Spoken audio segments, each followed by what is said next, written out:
There's a video on YouTube that's uploaded that's called Why Godzilla Doesn't Work in America, and so without further hesitation, let's respond to it. Godzilla is so popular that a lot of people didn't even know that it originated in Japan, or that it's in the public domain in the United States, since Toho, the company that created Godzilla, never expected the freak lizard to get Marvelized one day, so they didn't renew and manipulate the copyright system like a certain company that does with all their beloved IPs. A lot of different claims have been said within seconds, so let's respond to them one by one. First and foremost, it's not necessarily true to say that Godzilla is basically in the public domain. In order to produce the American movies, Legendary Pictures had to license directly from Toho Studios to use the Godzilla characters for the MonsterVerse. That being said, it is estimated that really soon that the first movie will in fact be in public domain for that particular rendition of the character, but the character itself is still owned directly by Toho Studios, like the case of Walt Disney Studios for Mickey Mouse. The second major point is that Godzilla movies had a Marvel universe within that universe prior to Marvel movies being a thing. When Godzilla 1954 came out, Toho Studios produced a series of monster movies outside the Godzilla franchise. They include movies such as Half Humans, as well as Varan the Unbelievable, and Dogora, and Monstra, and also the War of the Gargantuas. And sometimes the characters were crossed over in Godzilla movies. A famous example of this is the movie that's called Destroy All Monsters.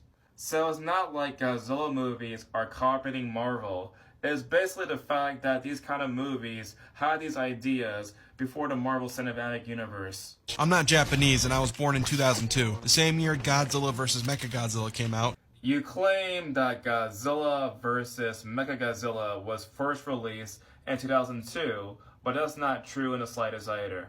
The first ever movie that had the mechanical monster came out in 1974 as Godzilla vs. Mechagodzilla. In 1975, there was a sequel to that movie that was also called The Terror of Mechagodzilla. In 1992, there was a movie that was called Godzilla vs. Mechagodzilla 2. And finally, that movie that you referred to that was made in 2002 was called Godzilla against Mechagodzilla. But if there's anything I can hope to get across with this video, it's to research the things you watch. I find it so incredibly interesting that you say that for movies you need to research about them, yet for this video you clearly have not researched anything about the Godzilla franchise prior to commenting about it. I understand that there are new fans thanks to -1, but it does not give me an excuse to not research about the whole entire franchise prior to making a video in the public like this. In the video you basically mentioned that you were born in 2002. I'm not Japanese and I was born in 2002.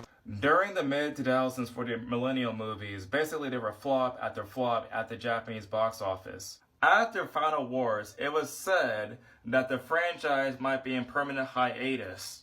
It was actually thanks to the American movies, that's why Toho Studios made Shin Godzilla and -1. Obviously in America it actually worked because basically what we have right here are Japanese creators influenced directly by the success of the American movies. But more so with -1, you have a whole entire new generation of fans. You have the first ever Oscar nominated Godzilla movie. It's also affecting like a lot of Hollywood filmmakers. To finish off my point, without the American movies, there would be no Godzilla franchise today.